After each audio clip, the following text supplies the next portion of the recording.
पाकिस्तान के गुलाम कश्मीर ने पाकिस्तान का झंडा उखाड़ फेंका है।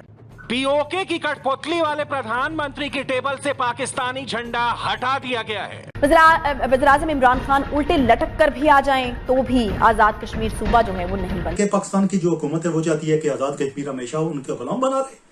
ये किताब है आजाद कश्मीर का आइन, इसे पढ़ने के आप कौन है? कल कोई और उठकर आपने क्या समझा हुआ आजाद कश्मीर को? मजाक समझते हैं आप? ऑटोरिटेरियन स्टेट का हामी है ये शख्स। मैं इनको खान साहब की खिदमत अर्ज करना चाहता हूँ, ये ना करें आपको उल्टा इसका नुकसान होगा। जो बाकी दिन है अपने उधर जाए, मैशत को ठीक करें, कोई और इशू करें। बताता हूँ कि वो वक्त जाता रहा कश्मीर का बनेगा पाकिस्तान। वो आपको पता है कि वो ये पुराना नारा हो चुका है।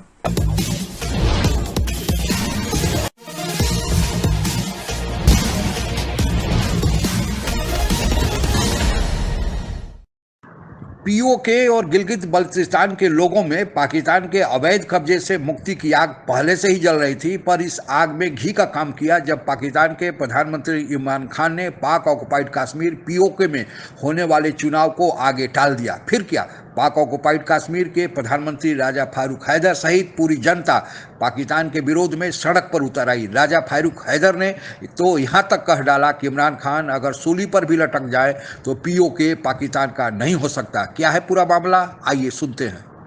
आजाद कश्मीर इंतखाबात में पाकिस्तान की वफाकी हुकूमत और वज़ीर-ए-आज़म आजाद कश्मीर के दरमियान सियासी सूरत हाल इस वक्त काफी तनाव का शिकार नजर आ रही है। वज़ीर-ए-आज़म इमरान खान उल्टे लटक कर भी आ जाएं तो भी आजाद कश्मीर सूबा जो है वो नहीं बन सकता। तो आपका भी यही ख्याल है कि सब इसीलिए किया जा रहा है? ऐसा ना, इसीलिए तो वो आपका क्या ख्याल है? वो कोई लोग होंगे ना जो टिप किया होगा कि ये अपना इलेक्शन को जो है वो पोस्टपोन करें और ये करें वो करें। उसमें होंगे ना इनके लोग वहाँ जो इस्लामाबाद में जो हुकूमत पाकिस्तान, वो असल में पीटीआई कश्मीर तो कुछ नहीं, ये पीटीआई पाकिस्तान का हिस्सा है। तो यही है उसमें जिसके सदर इमरान खान साहब है। तो हम वज़ीर-ए-आज़म पाकिस्तान की इज्जत करते हैं कोई भी हो, लेकिन जब इस तरह की बातें करेंगे फिर इतना बाकी नहीं रहेगा। तो फिर हमारे पास जो भी आएगा हम बोलेंगे, तो उससे जो है पाकिस्तान की पोजीशन कमजोर होती है, दुनिया के अंदर भी होती है। ये बदनामी हुई होगी, सारी दुनिया ने उसका नोटिस लिया होगा। और फिर ये उस कश्मीर के लोगों को क्या कहेंगे कि इधर से कहते हैं आगे खुदरा भी दिलाना है, इधर से हमारे वोट के मामले में टांग अड़ाते हैं। ये इसलिए कि पीटीआई ने किया क्या है, पाकिस्तान में जो तबाही बर्बादी इन्होंने मैशत की लाई है, इदारों को जो सब महफूज किया, ये बचा हुआ आजाद कश्मीर। यहाँ तो अल्लाह का फजल, अब ऐसी खराबी नहीं है, तो क्या इधर भी लाएंगे? ये कोई नहीं आने देता इनको दरिया जन्म सफार इधर। ये एक अलग, ये पोलिटिकल कोरोना है, तो इसको आजाद लोग नहीं मानेंगे। लेकिन आपकी जानिब से ये भी कहा गया ना कि पीटीआई के ये सब करने के पीछे वजह ये भी है कि वो अपनी मर्जी के नताइज जो हैं वो वहाँ पर चाहते हैं। लेकिन ये किस तरह से मुमकिन हो पाएगा? क्योंकि ये कहा जाता है कि जब जिस पार्टी की पहले से हुकूमत होती है उसको ही फायदा होता है। फिर इलेक्शन कमीशन भी आप लोगों का आजाद है। अगर प्री पोल रिगिंग के हवाले से कोई खदशात मौजूद भी हैं कि जो अगर कोई आदमी जबरदस्ती हमारे आइन को सबोटाज करके अगर वो कोई करवा सकता है, इलेक्शन पर आगे ले जा सकता है, तो वो ये काम भी कर सकता है। अगर किसी ने सबोटाज, अगर गैर आईनी बात करनी हो, मेरे पास तो कोई ना एयरफोर्स हो, तो ना आर्मी है, तो ना नेवी है। इधर से पाकिस्तानी मैशत को मजबूत करेगा वो। मेरे को उधर नेशनल असेंबली में वोट है, कोई सेनेट में मेरे वोट है जो उसको बड़ी जरूरत है उधर। खाम खा वो बस है, उसको जोश है वो, मतलब चूंकि वो ऑटोरिटेरियन स्टेट का हामी है ये शख्स। मैं इनको खान साहब की खिदमत अर्ज करना चाहता हूँ, ये ना करें आपको उल्टा इसका नुकसान होगा। जो बाकी दिन है अपने उधर जाए, मैशत को ठीक करें, कोई और इशू करें। इधर अगर आप किसी इस प्रॉब्लम में फंसना चाहते हैं तो वो जो मैं आपसे कहना चाहता था ना कि वो पाकिस्तान की हुकूमत है, उसके पास राय भी है। आप अगर किया तो फिर बताएंगे उनको कि हम क्या कर सकते हैं जवाब बन। लेकिन किन बुनियादों पर आप ये कहते हैं राजा फारूक हैदर साहब के अलग जो सूबा बनाने की है वो कोशिश हो रही है? क्या कुछ शुकूक व शुबहात है आपको? क्योंकि ऑन रिकॉर्ड तो इस तरह की फिलहाल कोई चीज नहीं है ना। जी उसकी ख्वाहिश है। देखे ना, उन्होंने गिलगित की एनेक्सेशन की, अभी जो कर ही नहीं सकते वो किसी सूरत में, जब तक आजाद पाकिस्तान के आइन में तरमीम न करें। और मतलब जल्दी से उन्होंने जाकर जो है वो, तो कहने का मकसद ये है पाकिस्तान ने खुद मैं तो खिलाफ वर्जी की है मौजूदा हुकूमत ने उसके। अगर ये हम 56 में जब 57 में जब मौजूदा कश्मीर की असेंबली हिंदुस्तान से करारदाद इलाके पास की थी, तो पाकिस्तान यूएन में गया था, उसने उसको मुस्तरद कर दिया। सिग्नेटरी यूएन रेजोल्यूशन को इस पर भी आयद होती है, वो सिर्फ इंडिया पर नहीं होती। तो बाकी कश्मीर को तकसीम करने का अगर हिंदुस्तान के पास है ना, पाकिस्तान के पास किसी के पास नहीं, बिल्कुल लाउड एंड क्लियर ये हक हमारा है। कश्मीर अगर तकसीम करे तो कश्मीर ही फैसला करेंगे इसका। बड़ी तौहीन है आजाद कश्मीर के वोटर्स की, मेरी नहीं है। इलेक्शन कमीशन को लिखा वो पोस्टपोन करे, वो कैसे करेगा इलेक्शन कमीशन भाई? उसके पास इख्तियार ही नहीं है। ये इख्तियार सिर्फ आजाद जम्मू कश्मीर की असेंबली को हासिल है। अब ये गिलगित वाला ड्रामा करना चाहते हैं कि जी हमें वक्त मिले और हम जो आजाद कश्मीर के अंदर तोड़ फोड़ करें। आपका इस किताब में कि जिक्र है कि आप हैं, कौन है आप, किस हैसियत से आपने ये लेटर लिखा, कौन है आप? मेरी बात सुनी जाएगी, शाह महमूद कुरैशी की बात नहीं सुनी जाएगी, जिसका मसला उसकी बात सुनी जाएगी। आप मुझे भी खड़ा कर दें, इसको भी खड़ा कर दें, लोग मेरी बात सुनेंगे। जिसने फैसला करना है कि जी वो इलेक्शन कमीशन को उसके पास कौन सा इख्तियार है, वो लिखा हुआ है। ये आपका इस किताब में कि जिक्र है कि आप हैं, कौन है आप, किस हैसियत से आपने ये लेटर लिखा, कौन है आप? ये किताब है आजाद कश्मीर का आइन, इसे पढ़ लें कि आप कौन है।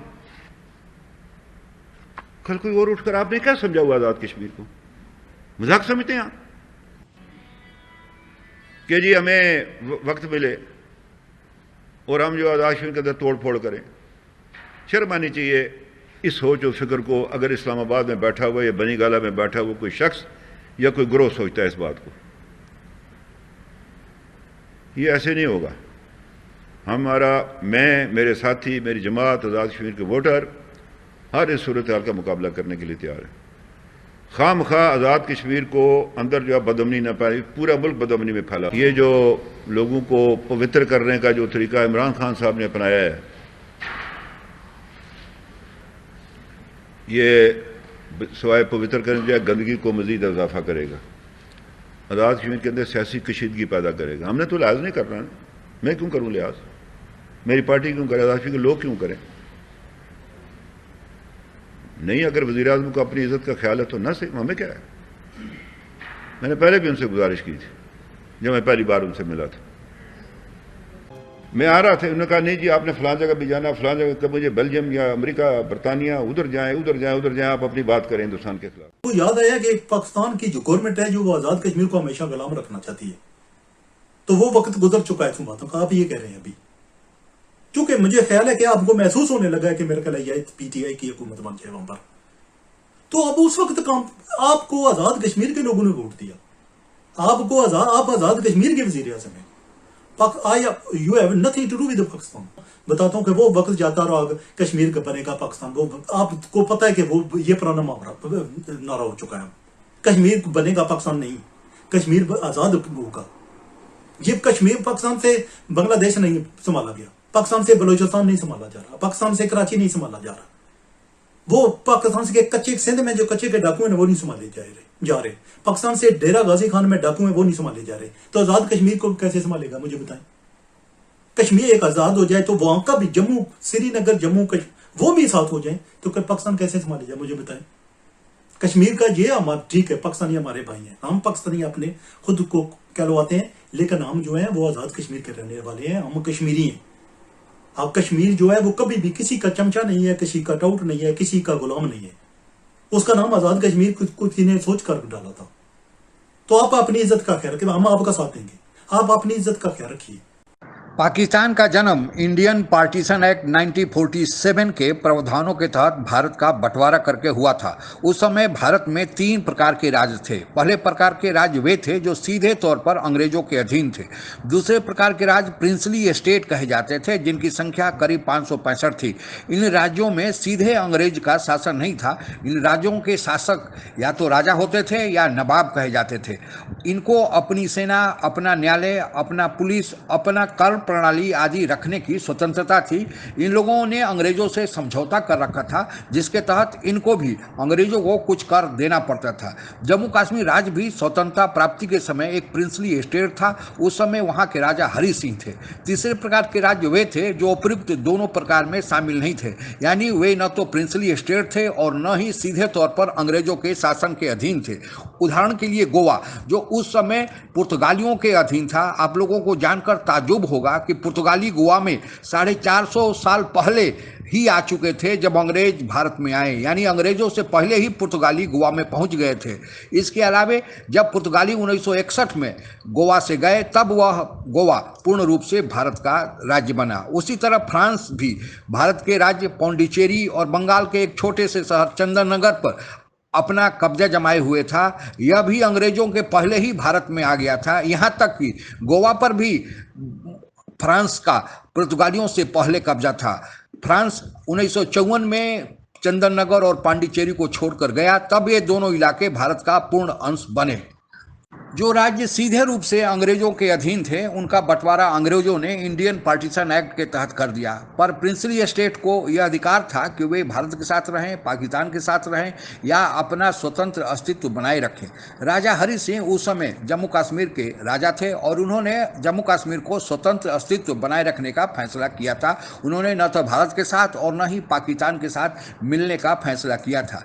लेकिन पाकिस्तान की नज़र जम्मू कश्मीर पर थी, क्योंकि वहाँ कश्मीर में विशेषतः मेजॉरिटी मुसलमानों की थी और वह इलाका पाकिस्तान के साथ सटा हुआ था। इस कारण पाकिस्तान चाहता था कि यह इलाका उसको मिल जाए, और जब उसको नहीं मिला फिर उसने ज़बरदस्ती कश्मीर के इलाकों को अपने में शामिल करने के लिए अपनी फ़ौज वहाँ पर भेज दी। राजा हरि सिंह की फ़ौज शुरू में तो पाकिस्तानी फ़ौज के साथ लड़ी, लेकिन धीरे धीरे वे कमज़ोर होते चले गए और यहाँ तक स्थिति हो गई कि पाकिस्तानी फ़ौज कश्मीर तक पहुंच गए। तब राजा हरि सिंह के पास कोई चारा नहीं था। उन्होंने भारत से मदद की मांग की। भारत ने यह शर्त रखी कि हम मदद तभी करेंगे जब आप अपने राज्य का विलय भारत के साथ कर दें। उन्होंने भारत के साथ विलय का प्रस्ताव स्वीकार किया।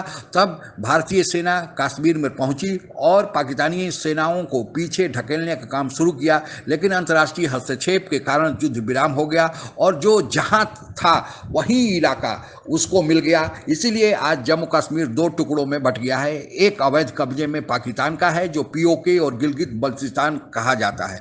पाकिस्तान के ये दोनों राज्य अभी तक पाकिस्तान के पूर्ण राज्य का दर्जा नहीं प्राप्त किए हुए हैं और ये अभी तक पाकिस्तान से अलग अस्तित्व बनाए हुए हैं। अब पाकिस्तान इनको ज़बरदस्ती अपने में शामिल करके अपना पूर्ण राज्य बनाना चाहता है। पाकिस्तान में पहले पूर्ण 4 राज्य ही हैं, गिलगित बल्तिस्तान और पीओके पाकिस्तान के पूर्ण राज्य नहीं है। यहाँ तक कि यहाँ पर पाकिस्तान की ही भांति प्रधानमंत्री और राष्ट्रपति होता है। ये लोग पूरी तरह अपने मामलों में स्वतंत्र हैं, इनका अपना अलग से संविधान भी है। अब पाकिस्तान ज़बरदस्ती इनको अपने में मिलाना चाहता है और जिसके चलते यह प्रतिरोध शुरू हुआ है, जिसकी कड़ी के रूप में आपने जो वीडियो में देखा उसी का एक भाग है। जल्दी ही वहाँ के लोग भारत के साथ मिलना चाहेंगे और हम चाहते हैं कि वह दिन जल्दी ही आए जब पूरा जम्मू कश्मीर भारत का हिस्सा बने। आज के लिए बस इतना ही।